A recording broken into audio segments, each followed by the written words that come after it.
Hello everyone, how are you? I hope all are doing well and preparation is going very good. Uh, Today we are going to discuss our second chapter of Indian economy, class 11 standard. ठीक है? तो सब लोग जो मेरे साथ पढ़ना चाहते हैं तो अगर बुक लेके बैठेंगे तो ज़्यादा बेहतर होगा बिकॉज हम लोगों का जो है वो पूरा एनसीईआरटी बेस्ड है और पूरी तरह से NCERT book page bye page हम लोग डिस्कस करते हैं। ठीक है, तो ये देखिए इंडियन इकॉनमी हम लोग आज पढ़ेंगे 1950 से 1990 तक इकॉनमी में क्या क्या डेवलपमेंट हुआ या फिर क्या क्या ड्रॉबैक्स हुए एक्सेट्रा। ठीक है, सो चलिए सबसे पहले हम लोग इंट्रोडक्शन से शुरू करते हैं। ठीक है, let me select a pen. Okay, so ये होगा इंट्रोडक्शन। जैसे कि सबको पता है we get independence in 15 August 1947। इससे पहले इंडिपेंडेंस से पहले जो जब हम लोग कॉलोनाइज थे, जब कॉलोनियल गवर्नमेंट हम पे रूल करते थे, पिछले चैप्टर में हम लोग ने देखा किस तरह से उन्होंने अपना बिजनेस यहाँ पे एस्टेब्लिश किया, इंडस्ट्रीज डेवलप हुए और हमारे जो इंडियन इकोनॉमिक इकोनॉमी था उसको किस तरह से उन्होंने बर्बाद किया, सारे इंडस्ट्रीज किस तरह से खत्म हुए। ठीक है, जैसे एग्रीकल्चर किस तरह से हम लोगों का सेटल हुआ। ठीक है, वो सब हमने इससे पहले चैप्टर में डिस्कस किया है। अगर कोई नया है, कोई फर्स्ट टाइम देख रहा है इस चैप्टर को, अगर वो पिछला चैप्टर नहीं देखेगा, पिछला डिस्कशन नहीं सुनेगा तो ये शायद उतना समझ में ना आए। ठीक है, तो इसलिए मैं रेकमेंड करूंगा कि आप पहले वीडियो फर्स्ट वीडियो देख लीजिए, फिर इसके बाद इसको देखेंगे तो आपका एक रेपो मेंटेन रहेगा और लिंक बना रहेगा। ठीक है, आपको कोई दिक्कत नहीं होगी। सो अभी हम बात करते हैं इंडिपेंडेंस के बाद हमारा इकोनॉमी क्या हुआ था। अब ये तो हमें पता ही है, कॉलोनाइज्ड सिस्टम में हमारी इकोनॉमी एकदम खराब हो चुकी थी, पूरी हालत खस्ता हो चुका था।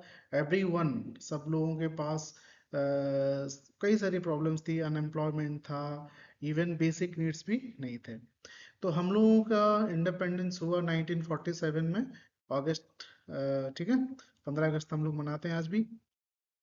जैसे ही खत्म हुआ तो हमारे लीडर्स के सामने सबसे पहला प्रॉब्लम था किस तरह से हम लोग अपना इकोनॉमी सुधारें और हम लोग अपनी हालत ठीक करें। ठीक है, तो लीडर्स को ये सबसे बड़ा प्रॉब्लम सताने लगा कि लोगों का जो लिविंग स्टाइल है, उनका जो बेसिक नीड्स है, ये सब कुछ इकोनॉमी में ही आता है ना, उसको किस तरह से हम लोग दुरुस्त करें। ठीक है, उसको समझने के लिए हम लोग पहले कुछ बेसिक समझ लेते हैं।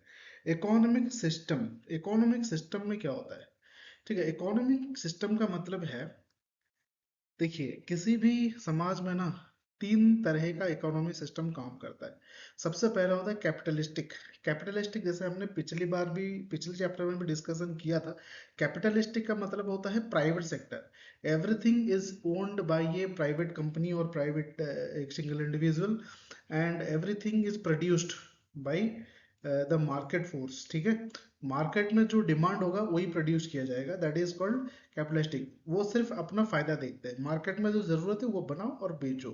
इससे कोई मतलब नहीं है कि कोई बंदा खरीद सकता है कि क्या जरूरत है क्या नहीं है, उसमें कोई मतलब इंटरेस्ट नहीं रहता, वो कैपिटलिस्टिक है। फिर आता है सोशियलिस्टिक। सोशियलिस्टिक से आपको नाम से समझ में आता होगा।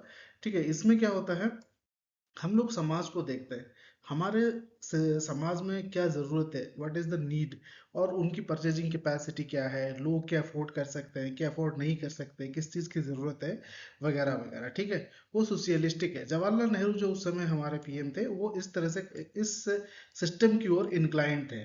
ठीक है, कि हम लोग ऐसा बनाते हैं कि सब कुछ हम गवर्नमेंट प्रोवाइड करेगी, इसमें जो हर्ता करता होता है, डिसीजन मेकर होता है, वो गवर्नमेंट होता है। पिछले पिछले चैप्टर में हमने देखा था क्या क्या तीन क्वेश्चन थे, कैसे बनेंगे, क्या बनेंगे, ठीक है, किस तरह से डिस्ट्रीब्यूट होंगे, ये डिसाइड करता है आपका इकोनॉमिक सिस्टम।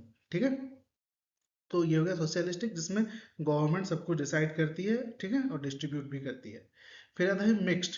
मिक्स्ड का मतलब होता है, आजकल एक टर्म है जिसको पीपीपी मॉडल कहते हैं।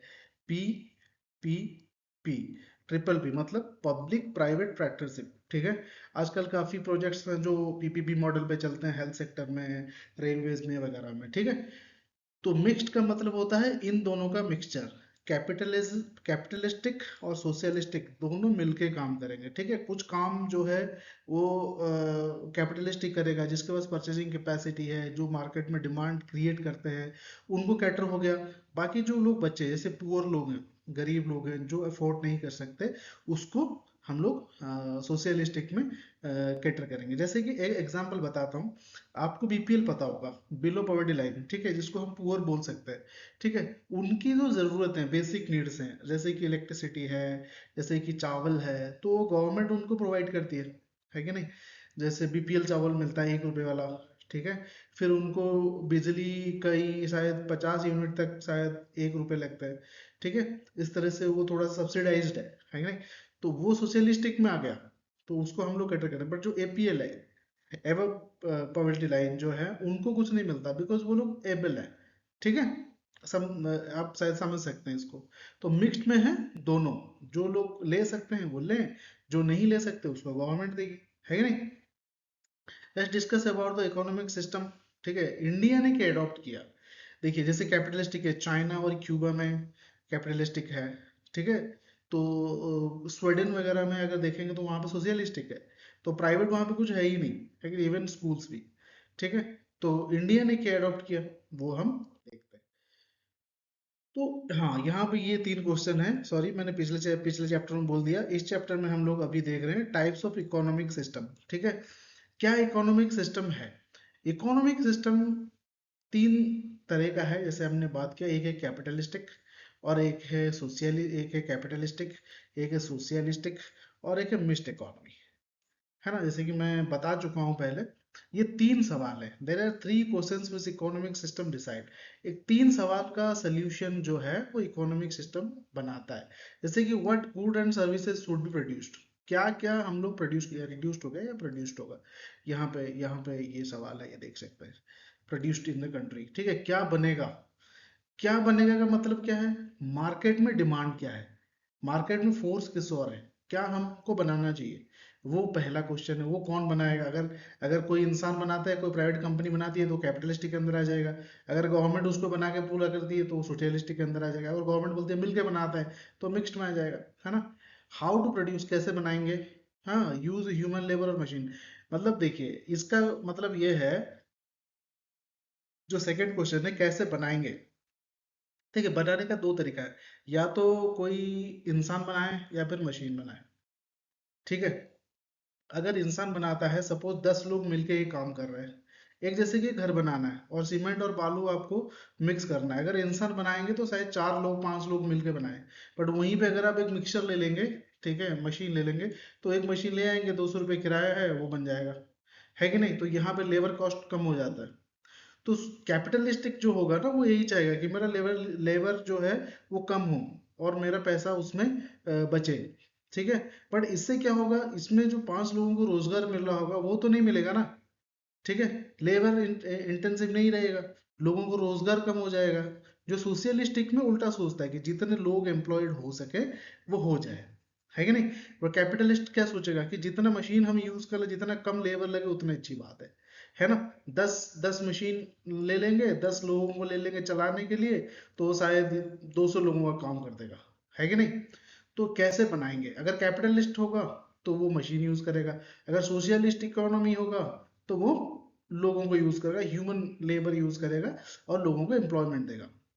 How to distribute among people, देखिए ये एक सवाल आता है, कैसे लोगों में जो प्रोड्यूस्ड प्रोडक्ट है, जो गुड्स है, वो सर्विसेज हैं, वो लोगों तक कैसे पहुंचाए। अगर कैपिटलिस्ट हुआ तो भाई आप पैसे दो सामान खरीदो, उसे कोई मतलब नहीं आपके पास पैसा है पैसा नहीं है, कोई मतलब नहीं है। सोशलिस्ट में क्या होगा, अगर इंसान को जरूरत है तो आप उसको कम रेट में दे दो, सब्सिडाइज कर दो, वो हो गया सोशलिस्ट में। और मिक्स्ड में क्या होता है कि ठीक है भाई, आप नहीं ले सकते तो मिलके करते हैं, जो खरीद सकता है वो खरीद ले, जो नहीं खरीद सकता वो हम दे देंगे, है कि नहीं, मतलब गवर्नमेंट दे देगी, ठीक है। तो इसी तरह से अगर हम कैपिटलिस्टिक देखें, everything is decide by the market force और डिमांड, ठीक है। जैसे कि हमने बात की, only those products will be produced which are in demand, और नेसेसरी प्रोडक्ट बनाएंगे नहीं जो बिकेगा नहीं। ओनली प्रॉफिटेबल, वो सिर्फ अपने प्रॉफिट के बारे में सोचते हैं। ठीक है, more machines are use instead of human labour, basically owned by a private company और एनी पर्टिकुलर पर्सन। ठीक है, तो उसी तरह के इसी को कंटिन्यू करते हुए उस पेज में है वो आप देख लीजिएगा। ठीक है, सोशियलिस्टिक का मतलब क्या होता है, just opposite to the capitalistic, जैसे कि मैंने बताया everything is owned by the government, produce product as per the need of the people। इसमें ये नहीं देखता डिमांड क्या है क्या डिमांड नहीं है, इसमें गवर्नमेंट देखती है भाई लोगों को क्या जरूरत है। अभी बासमती चावल ही सिर्फ मार्केट में आने लगेगा और किलो उसका 200 रुपये होगा, तो सब लोग अफोर्ड कर सकते हैं क्या, नहीं कर सकते। तो इसमें लोग इसीलिए यहाँ पे गवर्नमेंट देखती है भाई जरूरत देखो, ठीक है, डिमांड मत देखो। People's need is power prior human labour intensified. इसमें कहता है कि जितना लोग हो सके यूज करो। जैसे एक गांव में एक मनरेगा प्रोजेक्ट चलता है, अब सबको पता होगा, सब लोग प्रिपेयर कर रहे हैं, मनरेगा प्रोजेक्ट सबको पता होगा। ठीक है, महात्मा गांधी रोजगार योजना जो है, रूरल एम्प्लॉयमेंट, ठीक है, मनरेगा जो है, बोल देता हूँ MNREGA, M N Mahatma Gandhi rural employment guarantee, ठीक है, एश्योर्ड है, तो वो है। तो इसमें क्या है, 100 डेज का जो है आपको लेबर मिलता है वो विद द मिनिमम वेज। ठीक है, तो इस तरह से यहाँ पे क्या है, यहाँ पे गवर्नमेंट अगर कोई एक किसी को कॉन्ट्रैक्ट देते हैं LNT वगैरह को, वो एक बार मशीन ले लेगी, पूरी वहां पे एक कैनाल बना के या ड्रेनेज बना के छोड़ देगी 2 दिन में। पर यहाँ पे क्या है, लोगों को यूज किया जाता है ताकि उनको भी एक इनकम सोर्स बने रहे। ठीक है, ये सोशियलिस्टिक इकोनॉमी सोचता है। ठीक है, no private property, everything is owned by government. ठीक है, ये जैसे चाइना और क्यूबा में है। ठीक है, यहाँ पे सब कुछ गवर्नमेंट ओन करती है भाई, कुछ नहीं प्राइवेट वहां पे होता। अमेरिका में कैपिटलिस्टिक है, वहां पे सब कुछ प्राइवेट कंपनी जो है ओन करती है। चाइना और क्यूबा जो है कंप्लीट सोशलिस्टिक है। मिक्स्ड इकोनॉमी, बोथ गवर्नमेंट और प्राइवेट इन्वॉल्व रहते हैं, जैसे कि हमने डिस्कस किया। इसको एक बार गो थ्रू करिएगा, आपको समझ में आ जाएगा। फिर उसके बाद आता है हमारे यहाँ पे, जब इकोनॉमी सिस्टम अडॉप्ट हो गया मिक्स्ड वाला, ठीक है, तो सब कुछ हो गया। अब हमारे लीडर्स को या फिर इकोनॉमिस्ट को सोचा गया, उन्होंने सोचा कि भाई हमारे पास रिसोर्सेज तो लिमिटेड है, ठीक है, हमारे पास सब कुछ है, पर हमारी ग्रोथ कैसी होगी। जिस हालत में कॉलोनाइज्ड गवर्नमेंट ने, ब्रिटिशर्स ने हमको छोड़ा है, उसमें तो हम सस्टेन नहीं कर पाएंगे। हमारा जो इकोनॉमिक सिस्टम है वो डेवलप होना चाहिए। ठीक है, और वो डेवलपमेंट भी ऐसा नहीं कि होता रहे, कोई ठिकाना नहीं है। तो हमें एक फिक्स टाइम में हमें टारगेट लेके चलना पड़ेगा। हमें टारगेट लेके चलना पड़ेगा कि इतने समय में हमको ये डेवलप करना है। तो उसके लिए चाहिए प्लानिंग। जैसे कि हम लोग हैं, जैसे कि सिविल सर्विस के लिए हम प्रिपेयर कर रहे हैं, ठीक है, हमारे पास टाइम लिमिटेड है। 2025 में जिसको देना है, या फिर अभी 2024 में भी कुछ लोग देंगे। जो है, मैं 25 की बात करता हूँ, 2025 में जो लोग एग्जाम देंगे उनके पास एक लिमिटेड टाइम है और लिमिटेड अमाउंट ऑफ स्टडी है, जिसको हम रिसोर्स ले लेते हैं। ठीक है, और उनको उतना प्रिपेयर करना है उस डेट से पहले। तो ऑब्वियसली सी बात है, उनको एक प्रॉपर प्लानिंग लेके चलना पड़ेगा, एक रोड मैप लेके चलना पड़ेगा। अगर प्लानिंग रोड मैप नहीं होगा फिर आप कहीं पहुंचेंगे ही नहीं। तो इस चीज को जब हमारे लीडर्स ने, इकोनॉमिस्ट ने देखा, तो उन्होंने बनाया हमारा प्लानिंग कमीशन। ठीक है, एक प्लानिंग कमीशन बना पहली बार 1950 में। 48 में ये देखा गया, 1950 में बन के तैयार हो गया, जिसके चेयरपर्सन रहे हमारे प्राइम मिनिस्टर। ठीक है, ये क्वेश्चन उठता है, who is the chairperson of our planning commission, that is prime minister. जो भी उस समय के हमारे प्राइम मिनिस्टर होंगे वो चेयरपर्सन रहेंगे हमारे प्लानिंग कमीशन के। अभी उसको चेंज करके नीति आयोग कर दिया गया है, आपको शायद आपको पता ही होगा, जो लोग प्रॉपर पढ़ते हैं। तो नीति आयोग कर दिया गया है। ठीक है, तो अब बन गया हमारा planning commission. What is planning commission. अब एक अगर सपोज एक छोटा सा क्वेश्चन आ गया आपको शॉर्ट नोट में, प्लानिंग कमीशन क्या होता है। प्लानिंग कमीशन एक उसको कहा जाता है doing something in time with proper framework with limited resources is called planning commission. ठीक है, it's called planning and the committee which एनफोर्सेस it is the commission. ठीक है, और हमने अडॉप्ट किया 5 साल, 5 ईयर प्लानिंग कमीशन। हम 5 साल का रोड मैप लेके चले। ठीक है, फिर देखेंगे उसके बाद फिर 5 साल, फिर इस तरह से हम लोग इसको आगे बढ़ाएंगे। और ये सिस्टम सोवियत यूनियन, जो आजकल रशिया है, अभी रशिया है, तो वहां से हमने इसको अडॉप्ट किया। ठीक है, हमसे पहले रशिया में 5 ईयर प्लानिंग कमीशन रन करती थी और अभी भी करती है, ठीक है। तो हो गया 5 ईयर प्लानिंग कमीशन हमने अडेप्ट कर लिया। अब बात करते हैं इंडियन कॉन्स्टिट्यूशन में। इंडिया ने कॉन्स्टिट्यूट किया, मतलब बनाया 1950 में, ठीक है। 1950 से हमारा प्लानिंग कमीशन शुरू हो गए और हमारा इकोनॉमिक सिस्टम अडॉप्ट करके हमने इकोनॉमी पे काम करना शुरू किया। अब हम यहाँ पे क्वेश्चन आप पूछ सकते हैं, इसकी जरूरत क्या थी, why we need a planning commission. देखिए, इंडिपेंडेंट होने के बाद, आफ्टर इंडिपेंडेंस, जो हमारी इंडस्ट्रियल सेक्टर थी वो रूट हो चुकी थी, जैसे टिस्को बनी थी, है कि नहीं। तो इस तरह से छोटी छोटी इंडस्ट्री, जैसे कि जूट की है, सिल्क की थी, तो इंडस्ट्री थोड़ी थोड़ी रूट हो रही थी, है कि नहीं। तो प्रॉपर हम कॉटन और जूट, और उसके बाद हम थोड़े से स्टील वगैरह, आयरन वगैरह में टिस्को लेके आया था। तो वही छोटी छोटी हो रही थी, उसको बूस्ट करना था, उसको मॉडर्नाइज करना था, उसको डेवलप करना था, हमारे इकोनॉमी सिस्टम को बूम करना था। तो इसके लिए एक प्लानिंग तो जरूरी था, ठीक है। अब आगे अब देखिए, प्लानिंग कमीशन हमारा आ गया, है कि नहीं। अब इनको शायद बहुत लोग जानते होंगे, हम लोग पढ़ते हैं महालनोबिस, ठीक है। महालनोबिस, जो भी आप प्रोनाउंस करें, शायद मेरा प्रोनाउंस ऐसे ठीक नहीं है। महालनोबिस जो है, इनका नाम पूरा है प्रशांत चंद्र महालनोबिस। ये बंगाली थे, बंगाल में जन्म हुए, ठीक है। प्रेसिडेंसी कॉलेज में इनका एजुकेशन हुआ, बॉर्न इन 1893। इनके बारे में क्यों कहा जाता है, he was the economist and the chief person behind our 5 year plan. हमारा जो पंचवर्षीय योजना, जो हमने प्लानिंग कमीशन में बनाया, तो उनके जो आर्किटेक्चर थे ना, वो चीफ ये थे, ठीक है। इसलिए इनको थोड़ा सा इनके बारे में जानकारी रखना अच्छी बात है, ठीक है। अब हमने प्लानिंग बना ली। अब देखिए, आप इसको ना, इसको रटने की कोई जरूरत नहीं है। आप सिंपली एक स्टोरी की तरह समझिए, ठीक है। कुछ लोग, देखिए मैं एक लिंक बनाता हूँ। तो कुछ लोग आए, ठीक है। अच्छी खासी एक राज्य था, ठीक है, वहां पे सब कुछ बढ़िया चल रहा था। एक राज्य में कहानी ले लीजिए, एक राज्य था जिसमें सब कुछ अच्छा था, समृद्ध था, सब अपने खुश थे, अपना अपना काम करके, बिजनेस करके सब कुछ खुश थे। एक राजा आया, सबको लूट लिया, ठीक है। सबको लूट लिया और चला गया कुछ सालों बाद। फिर वहां के जो बड़े बड़े लोग थे, बिजनेसमैन थे, जो जिनको समझ थी, तो उन्होंने सोचा, यार ऐसा तो नहीं चलेगा, अपने राज्य को फिर से समृद्ध बनाना है।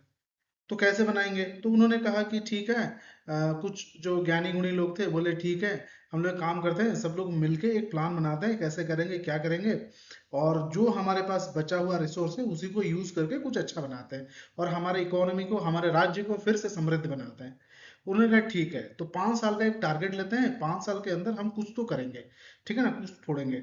तो वो क्या करेंगे, फिर आपकी बात आती है, आपने प्लानिंग तो बना ली, गोल होनी चाहिए। जैसे हमने 25 का टारगेट तो ले लिया कि हमें 25 में यूपीएससी क्लियर करना है, तो उसके लिए एक शॉर्ट गोल चाहिए ना, एक महीने में इकोनॉमी खत्म करूंगा, फिर नेक्स्ट मंथ में पॉलिटी खत्म करूंगा, फिर मैं ज्योग्राफी खत्म करूंगा, फिर क्वेश्चन आंसर लगाऊंगा, फिर रिवीजन करूंगा, सेकंड रीडिंग करूंगा। ये होता है गोल्स, है ना।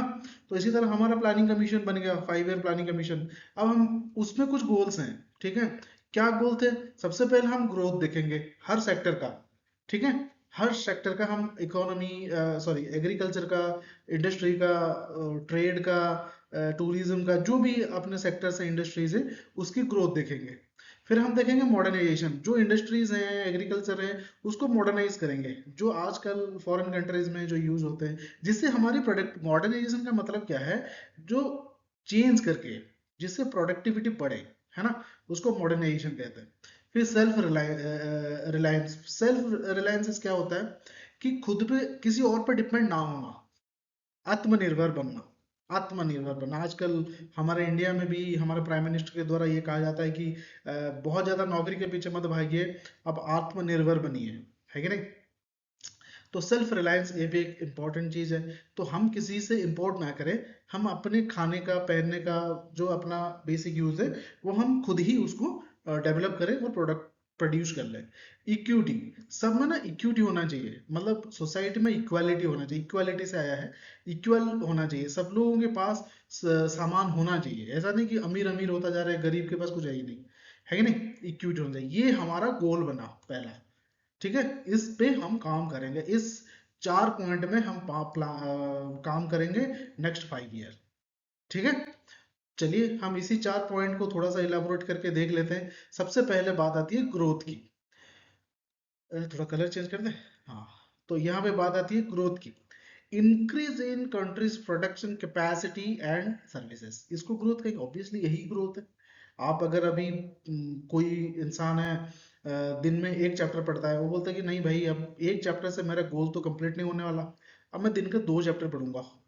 तो उसने अपनी ग्रोथ कर ली, अपनी कैपेसिटी बढ़ा ली, है ना। तो इसी को कहते हैं growth. As production increases GDP will increase, growth will be happen naturally. देखिए अगर प्रोडक्शन बढ़ गया तो जीडीपी बढ़ेगी। कैसे? कोई इंसान है वो 10 किलो प्रोडक्शन करता था, वो खुद ही खा लेता था, है ना। अब उसने 100 किलो प्रोडक्शन किया, अब 10 किलो खाएगा और 90 किलो बेचेगा। उसके पास पैसे आ गए कुछ, उसकी हालत थोड़ी सी और बेटर हो जाएगी। अगर हर एक इंसान की हालत बेटर होती रही तो ऑब्वियसली वो जो राज्य थी लूटी हुई, उसकी भी हालत अच्छी हो जाएगी। तो इकोनॉमी बड़ा हो गया, इकोनॉमी अच्छा हो गया, तो ग्रॉस डोमेस्टिक प्रोडक्ट भी बढ़ गया, है कि नहीं। सब लोग अब 100 100 किलो अनाज उगा रहे हैं, सब लोग 90 90 किलो बेच रहे हैं, सबके पास पैसे आ रहे हैं, तो जीडीपी तो बढ़ी गई ना, है ना। तो जीडीपी और ग्रोथ सिर्फ एक सेक्टर से नहीं देखी जाती, ठीक है। अब एग्रीकल्चर अच्छा हो गया, लोग अच्छा अपने हिसाब से अनाज उगाने लगे। जो पहले जबरदस्ती कॉमर्शियलाइज था, अब अच्छा हो गया, सब लोग अनाज उगाने लगे। सिर्फ एग्रीकल्चर से तो जीडीपी नहीं बढ़ते ना, हर सेक्टर की बढ़ानी पड़ेगी आपको। प्रोडक्शन भी बढ़ानी पड़ेगी, इंडस्ट्रियल भी बढ़ानी पड़ेगी, सब कुछ बढ़ानी पड़ेगी, ठीक है।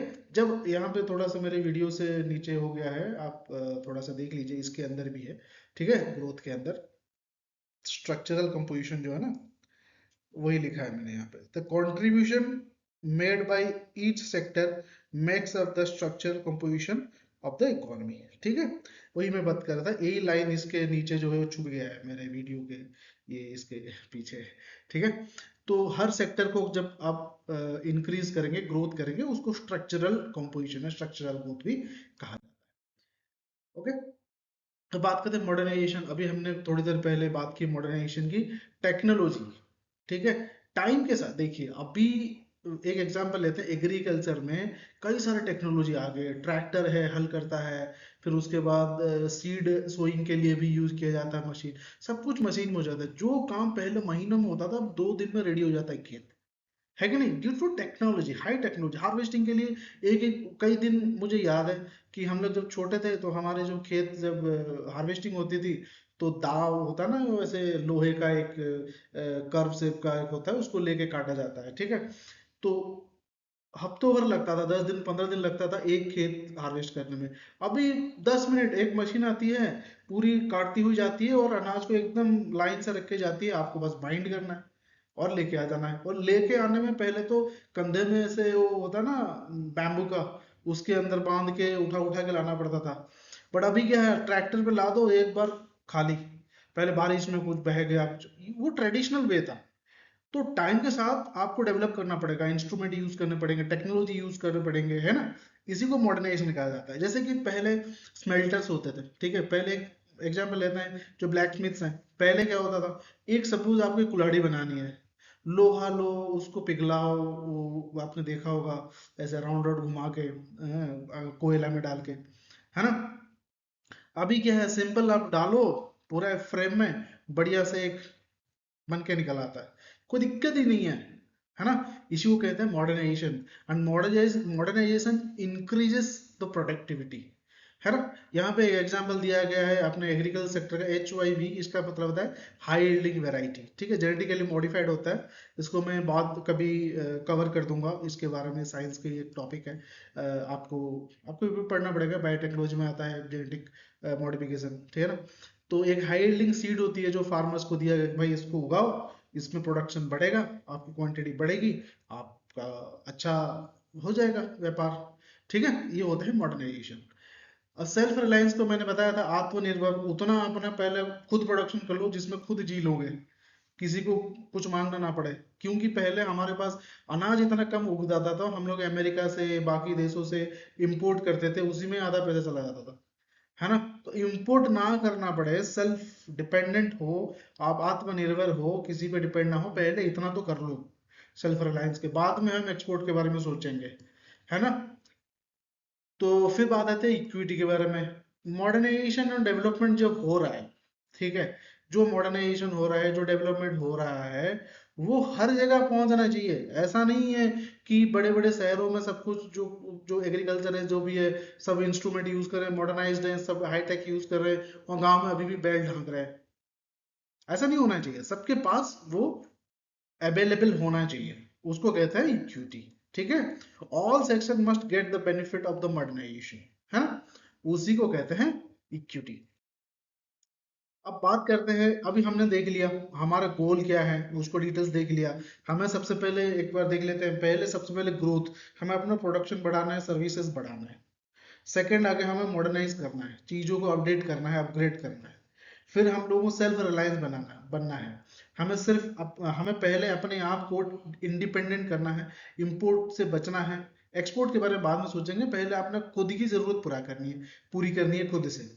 फिर हमें करना है इक्वालिटी, इक्विटी, हर बेनिफिट हर एक इंसान के पास पहुंचना चाहिए, डिस्ट्रीब्यूशन सही होना चाहिए, ठीक है। ऐसा नहीं कि जिसके पास पैसा है वो सब कुछ अवेल कर रहा है, जिसके पास नहीं है वो अवेल ही नहीं कर पा रहा। तो उसके बारे में हमें सोचना है।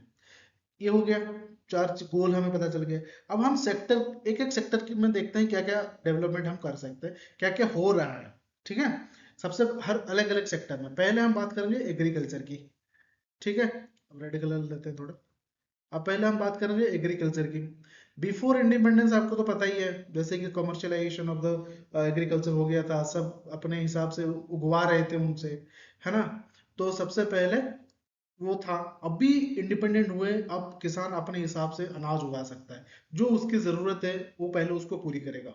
अब जबरदस्ती नहीं कि तुम भाई सिल्क ही उगाओ, तुम इंडिगो ही उगाओ, नील हम लेके जाएंगे वहां डाई बनाएंगे, जबरदस्ती ऐसा नहीं है। अब किसान अपने हिसाब से उगाएगा कि भाई मुझे चावल चाहिए मैं चावल उगाऊंगा, मुझे गेहूं चाहिए मैं गेहूं जो उगाऊंगा, ठीक है। अब पहले आ गया इंडिपेंडेंस हो गया ना। अभी अभी क्या हो गया, इंडिपेंडेंस हो गया, अब वहां पे मॉडर्नाइजेशन में जो हाई यील्डिंग वैरायटी सीड मिले थे, अब गवर्नमेंट ने कहा देखो तुम्हारी वैसी हालत खराब है, तुम ना ये अनाज लगाओ, इसमें आप तुम्हारा प्रोडक्शन बढ़ जाएगा, तुम खा भी लोगे, जो तुम्हारी जरूरत है वो पूरी हो जाएगी, और एक्स्ट्रा बचेगा तो बेच लेना, दो पैसे मिल जाएंगे, ठीक है। तो उनको हाई यील्डिंग शीट्स मिलने लगे। और फिर लैंड रिफॉर्म्स हुआ। लैंड रिफॉर्म मतलब क्या है, अब जो खेती बाड़ी करता था ना उनको जो जमीन पट्टा दिया गया, भाई तुम्हारा जमीन है, तुम जो चाहे उगाओ। अब इसकी जरूरत क्यों पड़ी, आपको याद होगा जमींदारी सिस्टम हुआ करता था, ये देखिए, प्रोटेक्ट फ्रॉम द जमींदार एंड ऑल इंटरमीडिएटरीज, ठीक है। पहले क्या होता था, जमींदार ना उनके खेत में काम करवाते थे कि भाई तू यहाँ पे काम करा, ये खेत मेरा है, तो तुझे पैसे देंगे, तुझे कर देना पड़ेगा, तुझे टैरिफ देना पड़ेगा, तुझे टैक्स देना पड़ेगा, ये सब चीजें होता था। तो उन बिचौलियों को जो है, मीडिएटरी बिचौलियों को हटा दिया। कोई अंग्रेज है उसने जमींदार को पकड़, इसको समझिए, कोई अंग्रेज है उसने एक जमींदार पकड़ लिया, भाई तू ना यहाँ से इस चीज की नील की खेती करवा, इतना पैसा ले ले, और तू वहां से टैरिफ लेते रहना। तो जमींदार को भी फायदा होता था, वो लूटता था इनको, है ना, टैक्स दो, ऐसा टैक्स दो, वैसा टैक्स दो, ये करो वो करो। तो गवर्नमेंट ने फिर जब रिफॉर्मेशन हुआ, भाई लैंड तुम्हारा है, लैंड रिफॉर्म होगा, लैंड तुम्हारा, जो चाहे उगाओ, है ना। तो land ceiling is an another step to protect agriculture equity. अब लैंड सीलिंग का मतलब क्या है, तुम्हारा लैंड है, ठीक है, तुम्हारा पट्टा है, तुम करो जो करना है ना। ये सबसे बड़ी चीज हो गई। हाई यील्डिंग सीड मिल गया, तो प्रोडक्शन अल्टीमेटली बढ़ गया, है ना। इतना बढ़ गया उस समय प्रोडक्शन की, मतलब बाढ़ आ गई अनाज की, ठीक है। जब इतना अनाज हो गया तब 10 किलो उगाता था, अब 10 टन उगा रहा है। तो एक रिवॉल्यूशन हो गया, किसमें, खेती में, एग्रीकल्चर में। एग्रीकल्चर कैसा होता है, ग्रीन होता है, सारे पत्ते ग्रीन होते हैं, तो इसको क्या है, ग्रीन रिवॉल्यूशन होगा उस समय हमारा, है ना। ग्रीन रिवॉल्यूशन हो गया उस समय, इतना खेती हो गया हमारा, ग्रीन रिवॉल्यूशन हो गया उस समय। 75 से 80% लोग हमारी खेती करते थे। तो इतना प्रोडक्शन हो गया कि खा पी के सब कुछ कर पूरा के बहुत सारे बच गए, है ना। और ऊपर से हाई यील्डिंग वैरायटी सीड भी यूज किया जा रहा था, ठीक है। तो जब ज्यादा हो गया तो हमारे किसान बेचने लगे, अब सामान बाहर एक्सपोर्ट होने लगे, है ना। तो जब एक्सपोर्ट होने लगे तो ऑब्वियसली सी बात है हमारे पास इकोनॉमी बढ़ेगी, यहाँ पे बूट लिखा है, बूस्ट होगा ये, इकोनॉमी बूस्ट हो गया, है ना।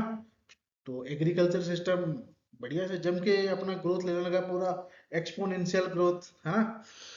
तो जो इसमें एक टर्म आएगा आपका, जो है मार्केट सरप्लस। मार्केट सरप्लस का मतलब है जो एक्स्ट्रा अनाज किसान के पास बच गया वो मार्केट में ले आया बेचने के लिए, ठीक है।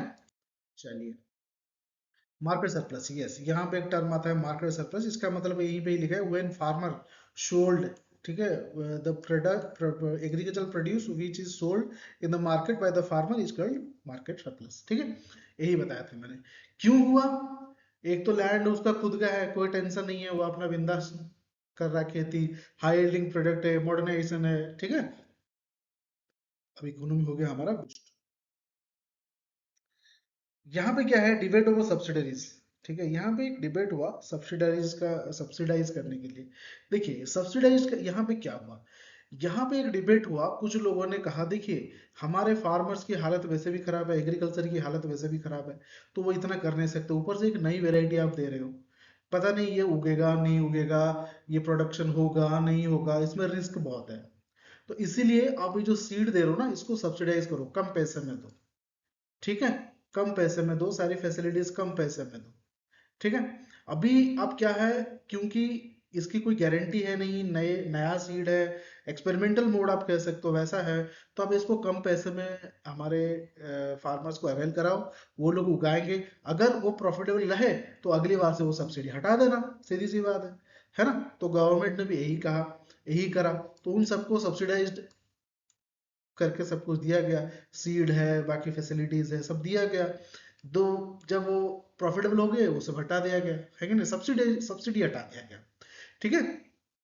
तो 1960 आते आते हमारे इंडिया में फूड को लेके हम लोग इंडिपेंडेंट हो गए थे, सेल्फ सफिशिएंट हो गए थे, हमें जितना चाहिए था हमारे देश उतना उगा लेता था, उससे ज्यादा वो मार्केट सरप्लस में लेकर एक्सपोर्ट भी करने लग गया था, ठीक है। अब यहाँ पे ना, यहाँ पे हमारे जो जीडीपी में हमारा जो एग्रीकल्चर है वो एक काफी अहम भूमिका निभा रही थी, है ना। काफी अहम भूमिका निभा रही थी कौन?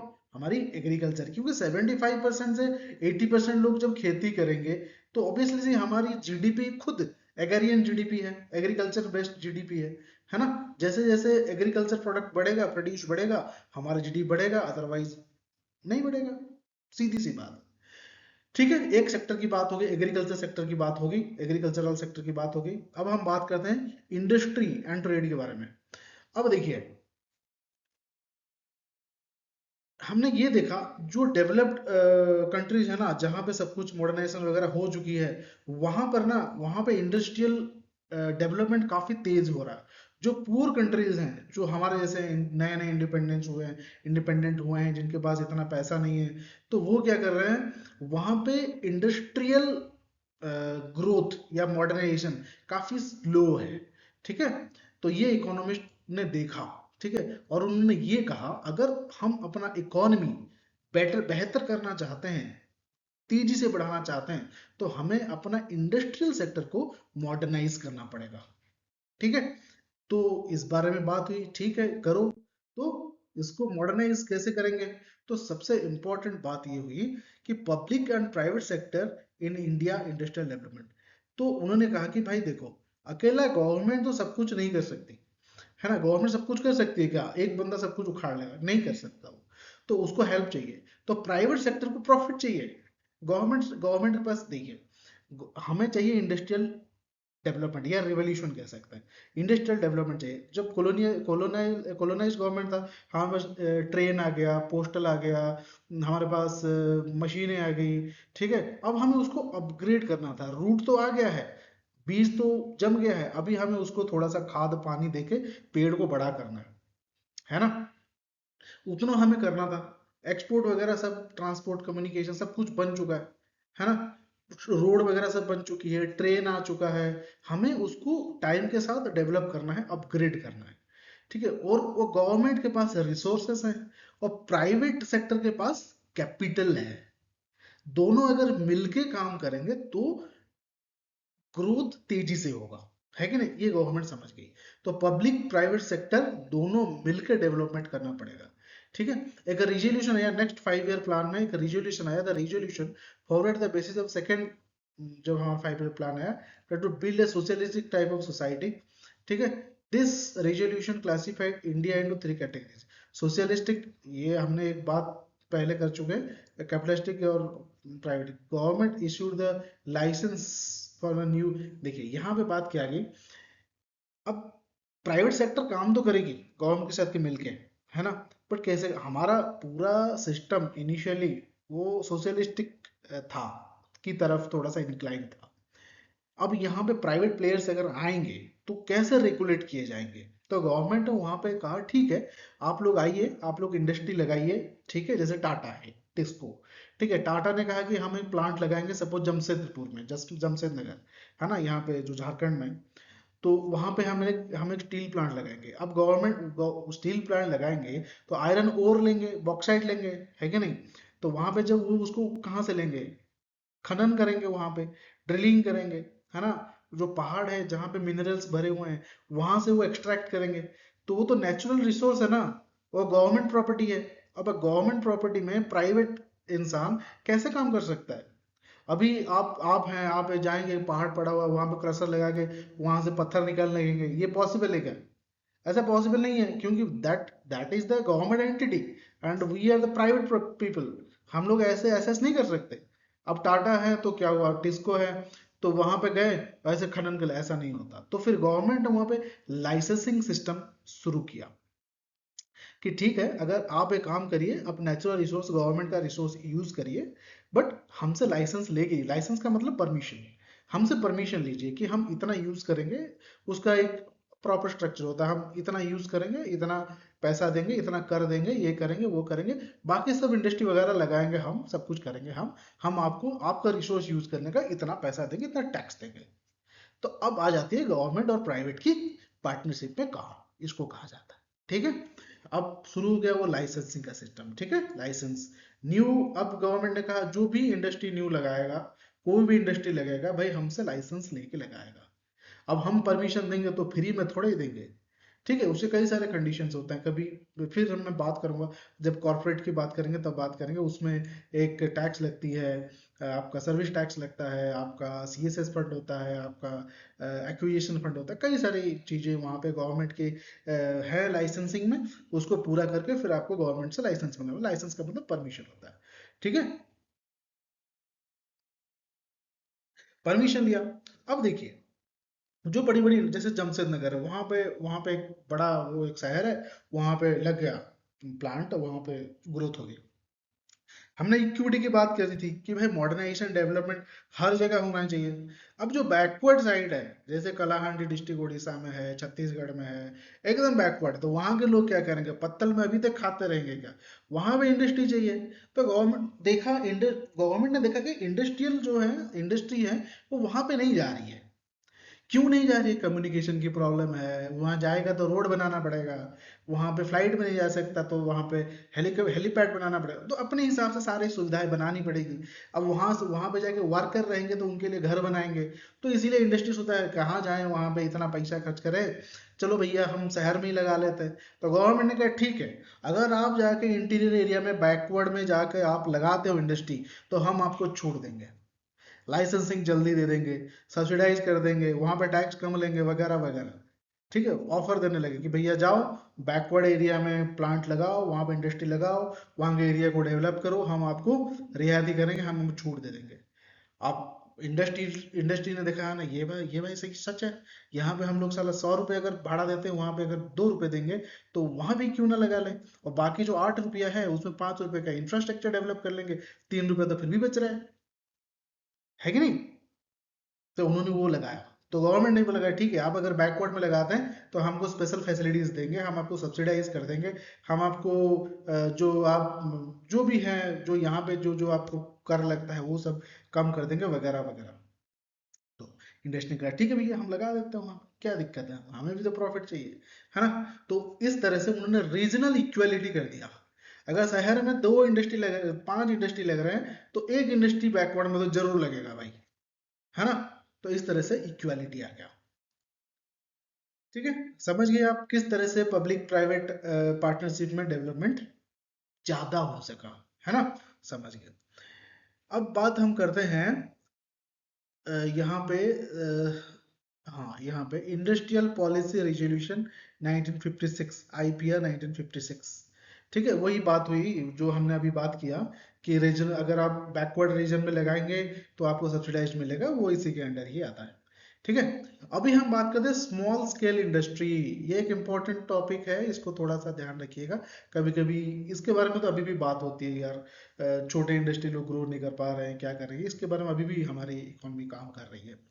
देखिए, स्मॉल स्केल इंडस्ट्री का मतलब क्या है, जिसके पास कम पैसा है। अभी अंबानी जी हैं, उनके पास करोड़ों हैं, वो अपने तुरंत एक बड़ा इंडस्ट्री बना लेंगे। अभी हम हैं, आप हैं, हमारे आसपास के लोग अभी बोलेंगे हम एक रिलायंस खड़ा करेंगे।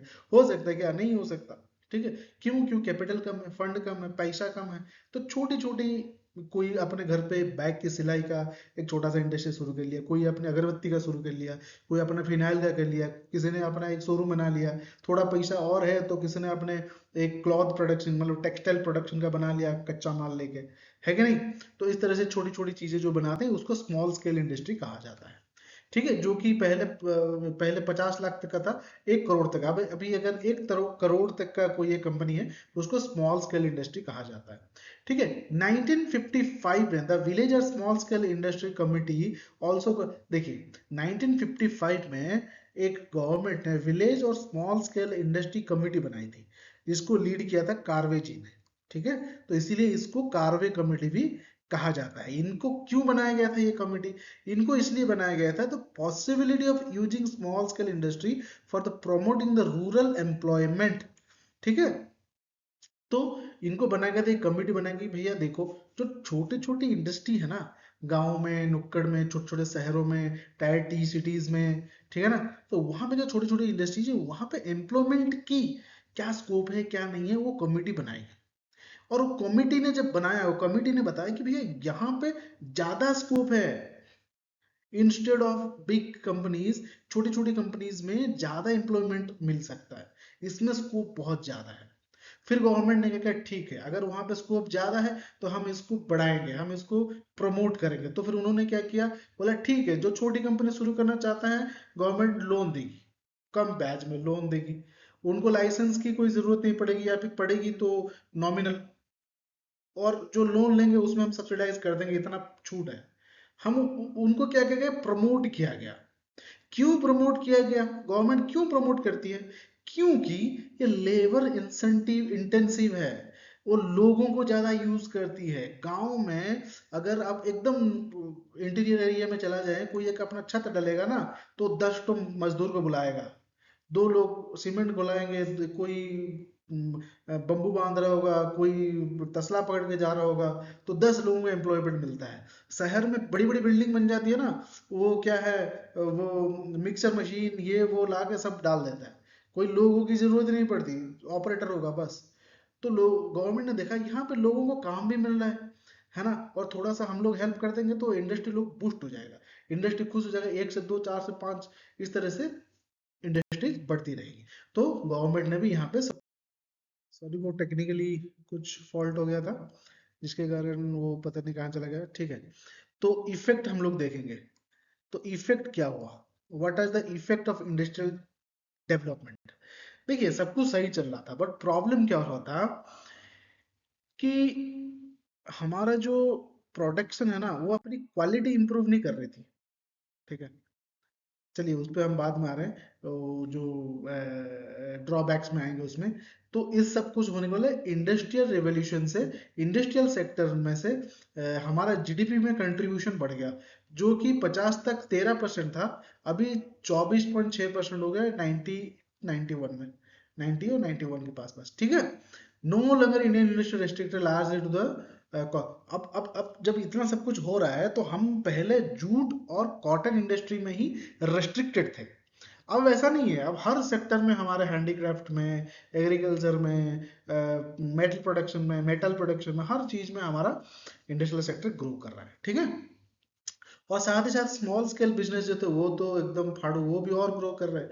तो इस तरह से हमारा जो है जीडीपी बढ़ता रहा, और ऊपर से हमारे फॉरेन इंपोर्ट रेस्ट्रिक्शन से कंपटीशन भी नहीं है, है ना, मोनोपोली है अपना पूरा।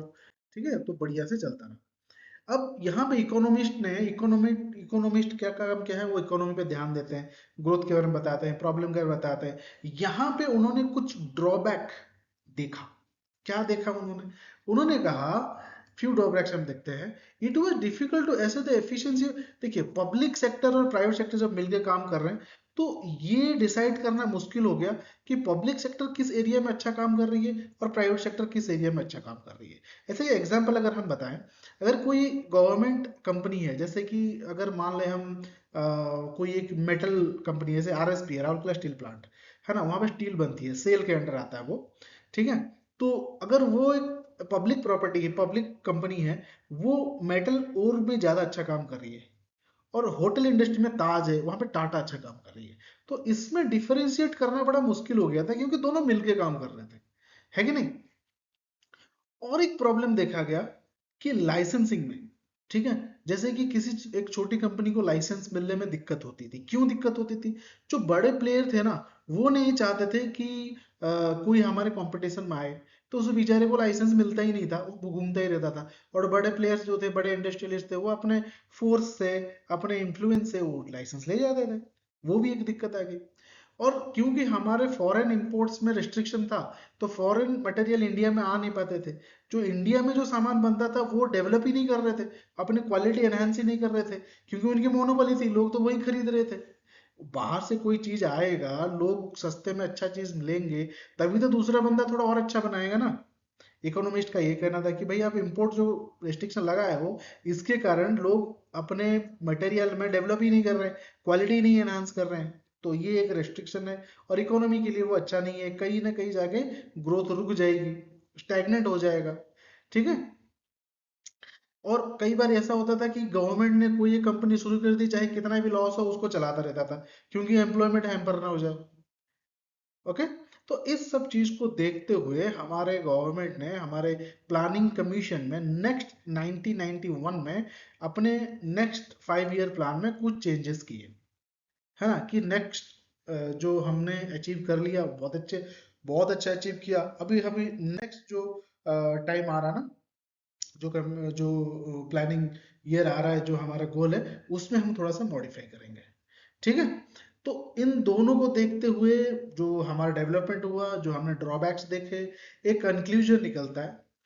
प्रोग्रेस तो बहुत अच्छा हुआ फर्स्ट 7 प्लानिंग ईयर्स में, प्लान ईयर्स में, ठीक है। ये शायद ये प्लान है, थोड़ा गलत हो गया। तो इम्प्रेसिव था, बहुत अच्छा ग्रोथ हुआ, इंडस्ट्री डाइवर्सिफिकेशन वाज गुड।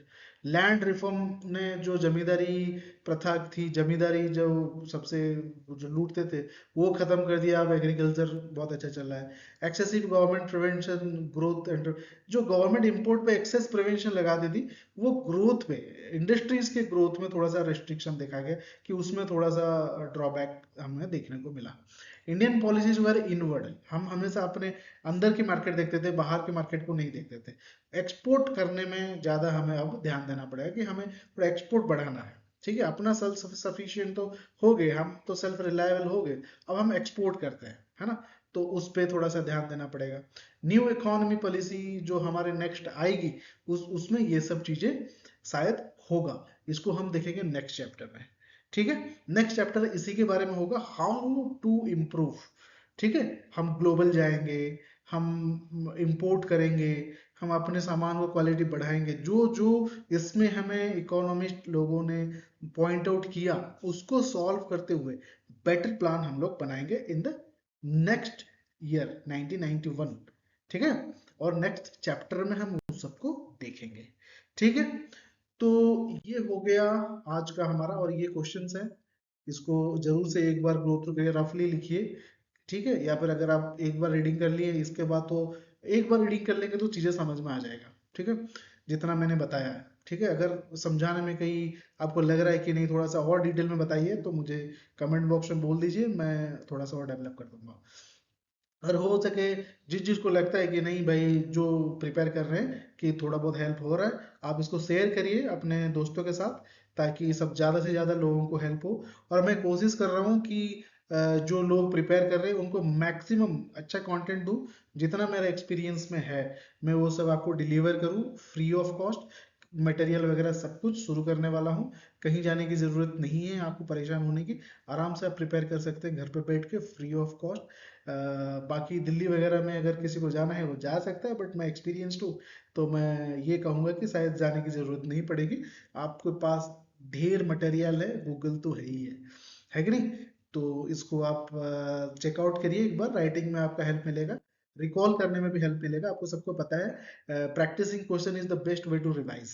ठीक है, करते रहिए। और मैं अभी नेक्स्ट वीडियोस में आपको प्रीवियस ईयर क्वेश्चन भी थोड़ा बहुत डिस्कस करेंगे, है ना, जिससे कि आपको पता चले किस तरह से क्वेश्चन पूछा जाता है ना। आप कितना भी कॉन्सेप्ट डेवलप कर लीजिए, जब तक हम लोग क्वेश्चन सॉल्व नहीं करेंगे ना, हमें ये नहीं पता चलेगा किस तरह का क्वेश्चन आता है। फिर उस हिसाब से हम उस एरिया में फोकस करते चलेंगे। ठीक है, तो थैंक यू वेरी मच, आपने सुना। शेयर करिए, और इस तरह से अगर कंटेंट वीडियो आपको अच्छा लगता हो तो चैनल को सब्सक्राइब करिए, जिसमें आपको वीडियो का नोटिफिकेशन आ जाएगा। और जो अगर बड़े लोग देख रहे हैं, पेरेंट लोग कोई देख रहा है, अपने बच्चों को इसको रेकमेंड करिए। जो लोग आगे चल के भी जो लोग 12th में हैं या ग्रेजुएशन कर रहे हैं, वो लोग भी थोड़ा बहुत इसको नॉलेज ले सकते हैं, ताकि अगर सिविल सर्विसेज में आगे जाना है तो उनको हेल्प मिलेगा, एक बेसिक नॉलेज आपको मिलता रहेगा। ठीक है, चलिए, thank you very much for this session, and will meet in next video. Take care and keep reading.